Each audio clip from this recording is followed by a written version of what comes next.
Halo, selamat pagi. Assalamualaikum warahmatullahi wabarakatuh. Salam sejahtera untuk kita semua. Salam kebajikan. Om Swastiastu. Namo Buddhaya. Rahayu. Selamat pagi, semangat pagi. Mudah-mudahan kalian dalam keadaan yang fresh, ya, dalam keadaan yang lebih baik daripada kemarin. Baiklah, kita akan masuk ke dalam mata kuliah kita hari ini, yaitu manajemen pemasaran relasional. Di pertemuan kita kedua ini, kita akan membahas sedikit tentang seperti apa itu kepribadian dan emosional. Sebelumnya, demi kelancaran kelas kita hari ini, maka kita berdoa menurut agama dan kepercayaannya masing-masing. Untuk itu, berdoa dipersilakan.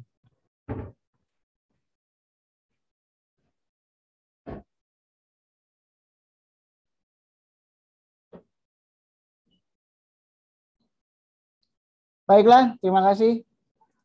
Semoga kalian dalam keadaan sehat dan fresh dalam menjalankan perkuliahan kita kali ini. Di dalam perkuliahan kita kali ini, kita akan membahas tentang rantai nilai hubungan pelanggan atau customer retention. Nah, yang seperti apa rantai nilai hubungan pelanggan? Atau di dalam suatu perusahaan biasanya dalam memasarkan produk, di dalam produk itu ada product value proposition atau nilai-nilai yang terkandung di dalam suatu produk, ya. Bukan ingredients-nya, ya, bukan spesifikasinya, tetapi nilai yang terkandung di dalam merek ataupun di dalam produk yang ditawarkan. Nah, di dalam customer retention, ya, atau customer relational management, ini pertama kita lihat dulu, ya, tataran dari CRM tadi. Pertama, ada secara strategis, kemudian secara operasional, dan juga nanti kita analitis. Nah, di strategis, kita akan melihat bahwa persepsi top down tentang CRM, ya, sebagai strategi bisnis yang paling penting dan mengutamakan konsumen.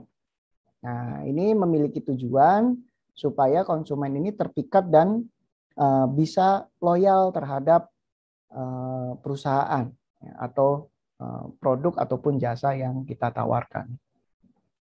Nah, kalau di sisi operasional, maka pandangan tentang customer retention ini yaitu berfokus pada proyek-proyek otomisasi, ya, seperti otomatisasi pelayanan, ya, kemudian otomatisasi armada, ya, baik di penjualan dan pemasaran. Nah, otomatisasi ini kalau di dalam operasional ini mungkin lebih ke misalnya kalau tadinya kita ke bank gitu ya, atau kita mau komplain sesuatu di provider telekomunikasi kita biasanya harus datang ke gerai, ya, atau datang ke cabang provider kita atau ke bank gitu ya, harus datang. Nah, sekarang sudah ada aplikasi-aplikasi yang menguntungkan bagi customer gitu. Karena kita sudah bisa langsung tanpa harus datang ke kantor atau ke gerai, ini melalui handphone kita. Atau juga otomatisasi armada penjualan atau pemasaran seperti yang dilakukan oleh Tokopedia, Gojek, ya. Ini juga sudah melakukan otomatisasi armada penjualan dan juga otomatisasi pemasaran yang dilakukan. Nah, barulah di manajemen terbawah ini pandangan tentang CRM ini terfokus pada kegiatan-kegiatan adanya penggalian data konsumen untuk tujuan-tujuan strategis dan taktis. Jadi bagaimana caranya kita mendapatkan data tentang customer yang kita layani, gitu ya, dari namanya, umurnya, kemudian kebutuhannya apa saja, ya, terus produk yang diinginkan seperti apa, kemudian daya belinya bagaimana, dan seterusnya. Nah, ini lebih kepada analitis di tataran customer relation marketing. Nah, definisi dari CRM sendiri adalah bagaimana strategi bisnis inti yang memadukan proses dan fungsi internal, baik itu jaringan eksternal, ini untuk menciptakan dan menyampaikan nilai kepada pelanggan untuk mendapatkan keuntungan. Yang tadi di awal saya bilang, ada value, ada product value proposition istilahnya. Nah, kemudian CRM juga didasari adanya data pelanggan yang berkualitas, ya, dan juga dimungkinkan dengan adanya teknologi informasi yang canggih, gitu ya.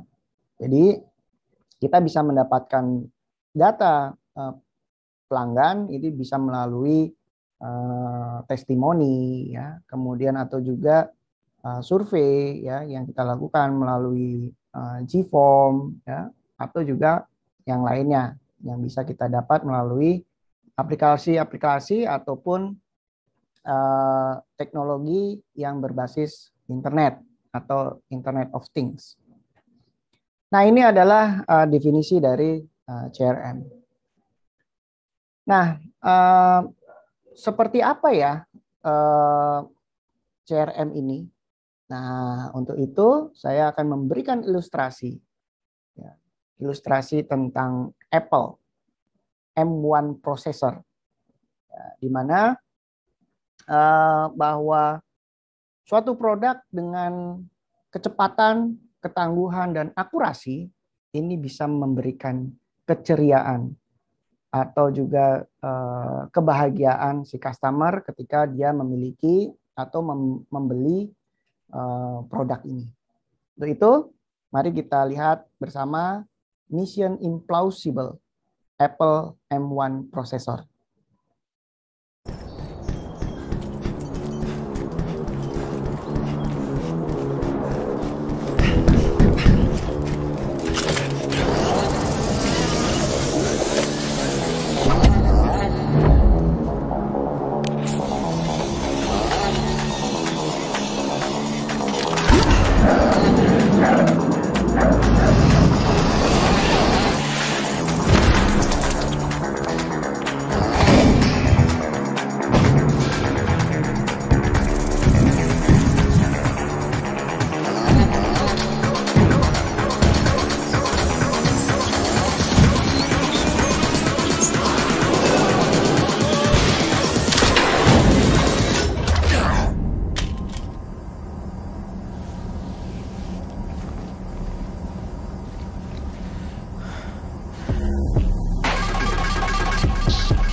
Baik, itu tadi video tentang Apple M1 processor, di mana kecepatan prosesor, kemudian ketangguhan prosesor yang dibebani oleh banyak data yang ada di dalam produk Apple, baik itu handphone, tablet maupun yang lainnya, ya, ini memberikan nilai terhadap customer. Loh, kok dari prosesor bisa membuat customer menjadi happy ya?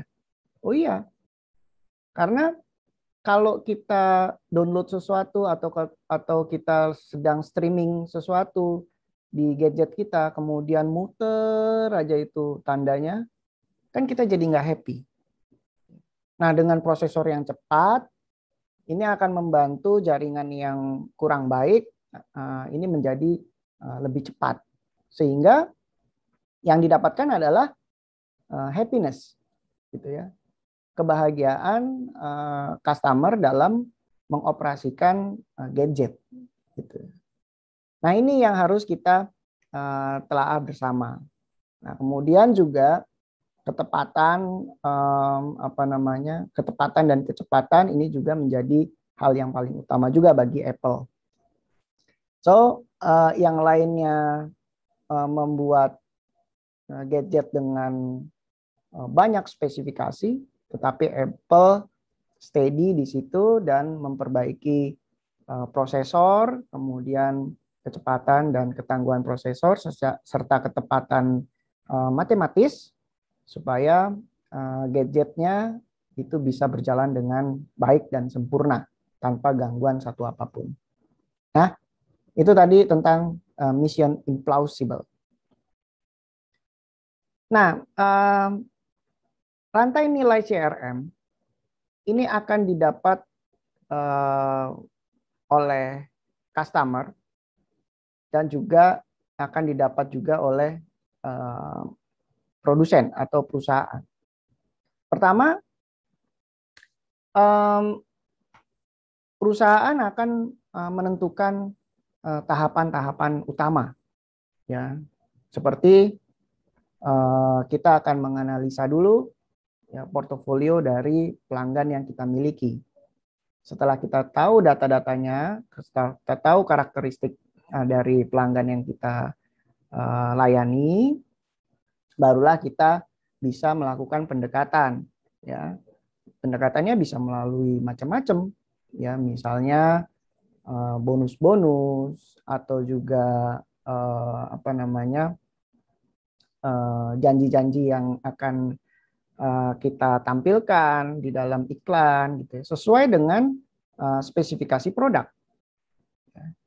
Kemudian setelah kita bisa berdekatan dengan pelanggan, barulah kita membuat network development. Ya, ini bisa dengan cara scope. Ya, nanti kalian bisa baca tentang scope. Network development ini adalah bagaimana kita menjaring pelanggan, ya, bisa melalui ya email base atau juga kalau sekarang ada WA group, ya, atau juga media lainnya, gitu ya. Atau media sosial juga bisa digunakan, atau juga network sosial juga bisa digunakan untuk mendekatkan pelanggan dengan perusahaan. Barulah kita memberikan value proposition development, ya, bahwa di dalam suatu produk, ya, ini kita apa yang kita dapatkan. Misalnya Apple tidak lagi menjual secara terang-terangan bahwa produknya speknya seperti ini, seperti ini, seperti ini. Tetapi Apple sudah tidak atau sudah meninggalkan iklannya dengan spek-spek khusus, tetapi dia justru membangun citra merek. Otomatis dengan citra merek yang kuat, ini bisa memanage hubungan antara pelanggan dengan perusahaan. Ya, jadi yang beli Apple ini udah pasti nggak bakalan nanya-nanya lagi deh speknya seperti apa, karena mereka sudah tahu, gitu ya. Justru Apple sendiri menguatkan citra atau menguatkan merek demi mendapatkan kedekatan khusus antara Apple dengan pelanggannya. Nah, kemudian selain itu, ada juga kondisi-kondisi yang mendukung adanya kedekatan antara pelanggan dengan perusahaan. Pertama, adanya budaya dan kepemimpinan. Kemudian ada juga procurement process. Yang selanjutnya ada human resource management process. Ada juga IT data management process dan juga desain organisasi. Yang bertujuan ini untuk profitability. Jadi kalau tadi primary stage-nya ini adalah untuk tujuannya adalah customer, ya. Ini kita lihat nih, primary stage adalah untuk customer. Kemudian kalau supporting condition ini bertujuan untuk profitability. Nah, ini adalah nilai atau rantai nilai CRM, ya. Nah, kalau tadi sudah kita lihat rantai nilainya seperti apa, kemudian sebetulnya tujuannya CRM itu apa sih? Nah, tujuannya adalah setiap strategi yang dilakukan ini untuk mengembangkan hubungan antara pelanggan yang menguntungkan dengan perusahaan. Gitu. Jadi hubungannya harus saling menguntungkan. Perusahaan mendapatkan profitability, ya. Pelanggan mendapatkan product value proposition. Jadi dia membeli produk atau pelanggan memberi produk dengan catatan dia mendapatkan tidak hanya produknya, tetapi dia mendapatkan value dari produk itu. Apa? Misalnya Apple ini diasosiasikan atau dipersepsikan bahwa yang menggunakan Apple ini orang-orang yang kaya misalnya. Kaya dalam arti sebenarnya. Karena harganya relatif sangat mahal dibandingkan gadget-gadget yang ada di kelasnya. Nah, kemudian fiturnya itu-itu saja. Coba bayangkan orang yang menggunakan Apple device ini ingin mendownload aplikasi saja itu sudah harus membayar beberapa biaya-biaya yang dikenakan di dalam aplikasi tersebut, gitu ya. Nah, sehingga buat si Apple bukan masalah, tetapi buat pelanggan mereka mendapatkan value bahwa bayar aplikasi nggak ada masalah. Gitu. Yang penting saya mendapatkan kualitas dari produk ini atau mendapatkan kualitas dari aplikasi yang di-download dan seterusnya. Nah, tidak semua produk memiliki value proposition yang sama, gitu ya. Setiap produk memiliki product value proposition yang berbeda-beda. Apa yang dituju, gitu ya. Nah, contohnya beberapa perusahaan melakukan dengan menghilangkan biaya hubungan tersebut dengan mengalihkan pelanggan ke layanan mandiri berbasis web. Nah, ini banyak ya kita temui bahwa ada customer relation pakai chatbot. Nah, ini kan mengalihkan pelanggan yang tadinya berhubungan langsung dengan perusahaan atau face to face, person to person di dalam kantor atau di dalam gerai. Nah, sekarang sudah bisa melakukan dimanapun melalui aplikasi maupun berbasis web, gitu ya. Nah, ini adalah tujuan dari CRM. Nah, selanjutnya adalah bagaimana tahapan utama rantai nilai customer relations marketing. Pertama, ya tadi sudah kita lihat di rantai nilai CRM ya di awal. Pertama kita harus menganalisa portofolio pelanggan, ya, baik itu secara biografis, demografis, ya, atau juga sisi-sisi pelanggan yang lainnya, misalnya hobi dan lain-lain. Ya, ini untuk apa? Untuk memperkuat data kita, untuk memperkuat data yang dipakai untuk pengembangan produk, ya. Kemudian setelah itu adanya keintiman pelanggan atau customer intimacy. Nah, si customer disapa enggak? Ya kan? Atau si customer diingatkan terus ya dengan produk-produk Apple lainnya. Misalnya kalau kita sudah menggunakan iPhone misalnya, apakah si pengguna iPhone ini dikenalkan dengan iPad, kemudian dikenalkan dengan iPod, atau bisa saja mengganti laptopnya menjadi MacBook, ya, atau yang lainnya. Nah, hal ini membuat customer ini lebih ingin dekat lagi dengan cara adalah membeli Apple device selain handphone misalnya, selain iPhone. Guna apa? Guna meningkatkan atau mengembangkan kemampuannya dalam pekerjaannya sehari-hari misalnya, gitu ya. Nah, dengan adanya device-device ini akan membuat pelanggan ini lebih enteng dalam mengerjakan tugas-tugas ataupun dalam pekerjaannya.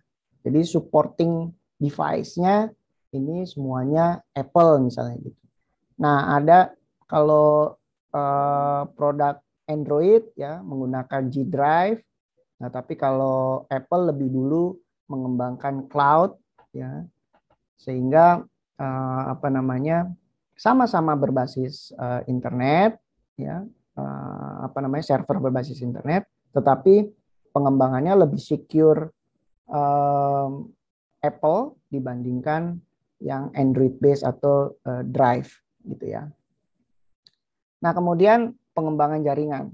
Nah, kalau kita sudah lihat bahwa Apple sudah punya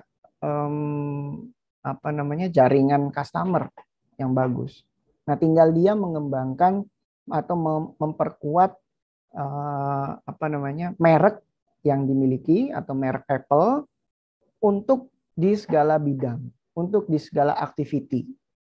Supaya apa? Bisa supporting ke banyak profesi gitu ya. Bukan hanya bisnismen, bukan hanya online shop, tetapi profesi-profesi lain seperti insinyur, dokter, ini bisa menggunakan Apple device gitu ya. Wah, ini saya kayak marketingnya Apple nih. Oke. Nah, yang berikutnya adalah mengembangkan value proposition.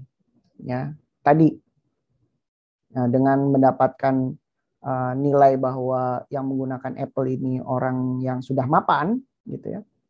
Nah, selain mapan, apalagi nih? Gitu. Oh, kembangin lagi, Apple mengembangkan lagi bahwa selain memberikan citra mapan, Apple juga memberikan citra sophisticated atau teknologi canggih yang terkini, gitu ya. Atau juga mengembangkan privacy, data privacy, sehingga Apple bisa menjamin data pelanggan ini sangat aman di Apple, di cloud-nya Apple. Nah, apakah hal ini didapat oleh pelanggan Apple? Ya, barang tentu iya. Kita bisa lihat bahwa setiap aplikasi yang kita download itu menginginkan kita menyimpan atau mengirimkan cookies. Nah, ini kalau yang tahu IT, cookies tuh ini ya, data-data yang kita sering gunakan atau data-data yang sering kita buka ataupun yang sering kita lihat di dalam suatu gawai atau gadget. Nah, hal ini yang mengembangkan Apple untuk tidak hanya mapan tetapi bisa menjamin keamanan data dari pelanggannya. Nah, kemudian mengelola siklus hidup pelanggan. Ini jangan sampai Apple kehilangan pelanggan. Kalau kita lihat dari Samsung, kemudian Vivo, kemudian ada Xiaomi dan lain-lain, mereka berkejar-kejaran setiap sebulan bahkan lebih sering, ya dalam satu bulan itu bisa 2-3 kali ini meluncing produk, ya mengiklankan produk. Baru 2 bulan sudah keluar lagi launching produk lagi, baru 2 bulan, baru sebulan sudah ada produk lain lagi. Mereka kejar-kejaran saling launching produk pada bulan-bulan dalam 1 tahun. Tetapi kalau kita lihat Apple, mereka tidak mengeluarkan produk atau tidak launching produk selain di bulan September ke Oktober. Artinya apa? Di bulan-bulan Agustus, ini si customer atau si pelanggan Apple ini sudah mulai gelisah biasanya. Wah, ada produk apa lagi ya September gitu ya. Apple akan ngeluarin apa lagi ya? Begitu di Oktober gajian misalnya, wah langsung beli.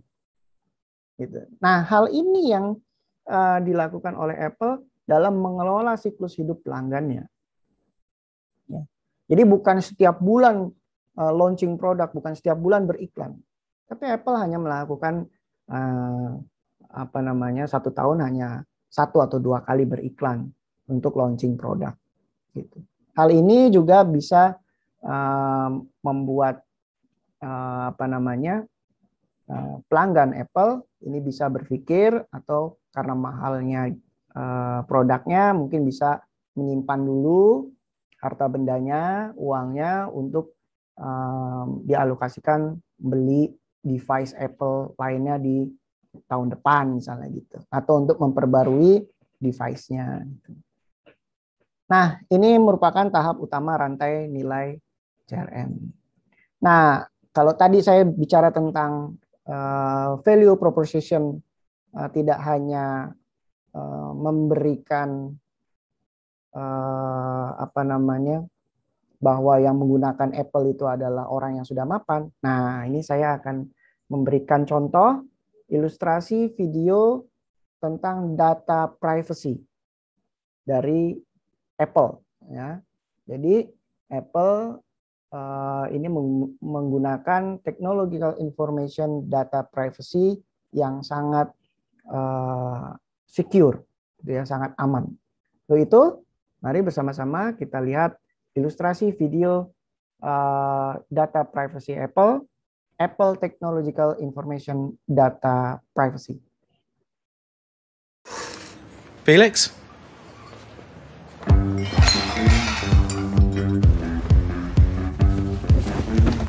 Name? Felix. Date of birth? November 5th, 1986.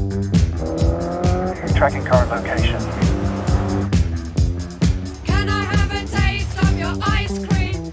Here's what you spent last month. Crumbs from your table. Can I interfere in your crisis? Can you hear those people behind This will me? help with the itching. Can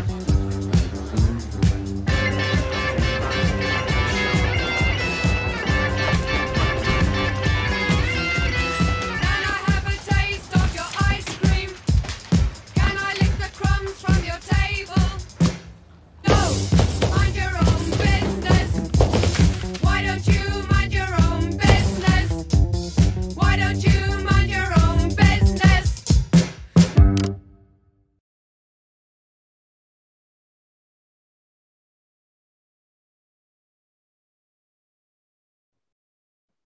Nah, itu tadi ya video tentang data privacy yang ditawarkan oleh Apple. Jadi ada pengembangan nilai nih ya dari produk Apple. Tidak hanya citra kemapanan, tetapi juga ada juga data privacy yang tidak bisa diakses ya. Kalau tadi si Felix itu beli kopi aja orang udah tahu tanggal lahirnya, kemudian alamatnya di mana dan segala macam. Karena ada cookies yang tadi kita kirimkan ke aplikasi-aplikasi tadi. Otomatis provider aplikasi itu bisa mendapatkan data apa saja yang ketika kita mencet allow atau memperbolehkan mengcopy cookies kita, maka semua data itu bisa ketarik semua. Tetapi dengan Apple, apakah begitu? Tidak. Apple justru menawarkan apakah aplikasi ini boleh mendapatkan cookies Anda atau tidak, gitu. Ya, atau kita memilih-milih aplikasi mana yang boleh mendapatkan cookies kita atau mana yang tidak, gitu ya. Seperti perbankan, gitu ya. Otomatis kita dibutuhkan cookies kita, gitu. Nah, tetapi ada juga aplikasi-aplikasi ya pendukung lainnya yang mungkin kita bisa pilih-pilih. Wah, ini jangan sampai nih data saya bocor ke ini nih, ke aplikasi A, ke aplikasi B dan seterusnya. Gitu kira-kira. Nah, adanya pendukung rantai nilai CRM ini pertama harus dari adanya pimpinan dan budaya dari perusahaan itu. Nah, kita tahu Steve Jobs ya. Steve Jobs itu pimpinan dengan gaya yang agile gitu ya, dengan gaya yang sederhana, dengan gaya yang nggak kelihatan deh kalau dia itu pemiliknya Apple gitu, atau juga nggak kelihatan kalau dia orang yang sangat cerdas dan memikirkan setiap detail dalam desain Apple device gitu ya. Kemudian budaya, ada budaya yang diterapkan di dalam Apple Company atau perusahaan Apple bahwa semuanya harus transparan, semuanya harus terlihat, semuanya harus mudah diakses, semuanya harus bisa digunakan dengan mudah, gitu ya. Nah, ini juga diterapkan di dalam perusahaan Apple. Kemudian juga pendukungnya adalah data dan IT. Nah, data dan IT ini penting banget ya. Gitu. Kemudian ada juga sumber daya manusia yang mumpuni di bidangnya. Jadi kalau di bidangnya marketing ya Apple meng-hire orang-orang yang mumpuni dalam profesinya gitu ya. Atau profesional di profesinya. Atau juga di bidang keuangan atau juga di bidang IT ya. Apple meng-hire orang-orang yang profesional di bidangnya. Nah, kemudian juga proses. Nah, jadi selain apa yang ditawarkan, selain citra perusahaan ataupun ketangguhan data, ketangguhan sumber daya manusia dengan skill-skill yang di luar kebiasaan perusahaan menerima orang atau menerima staff, ini ada satu yang namanya proses.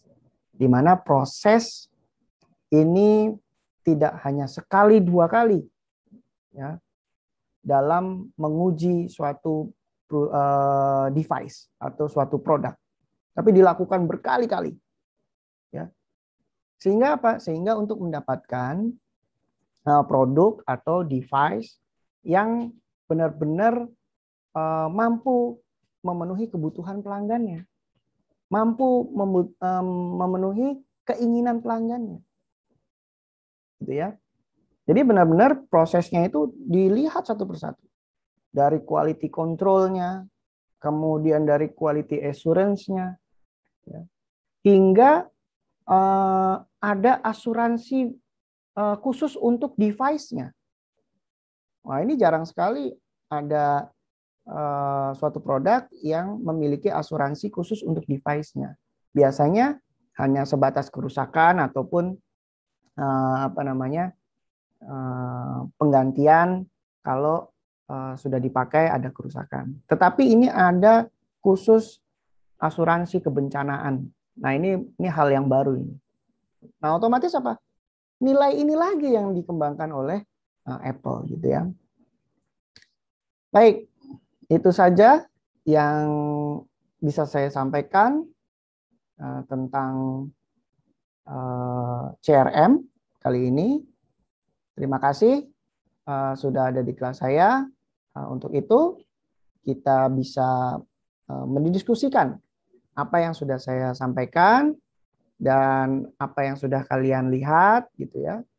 Mari kita integrasikan antara teori-teori dengan aplikasi-aplikasi yang ada. Mudah-mudahan kalian bisa membuat suatu konklusi ya, atau kesimpulan dari apa yang sudah kalian lihat dan sudah saya paparkan. Begitu, terima kasih. Selamat pagi, semangat pagi. Assalamualaikum warahmatullahi wabarakatuh. Salam sejahtera untuk kita semua. Om Santi Santi, Namo Buddhaya, salam kebajikan. Rahayu. Terima kasih.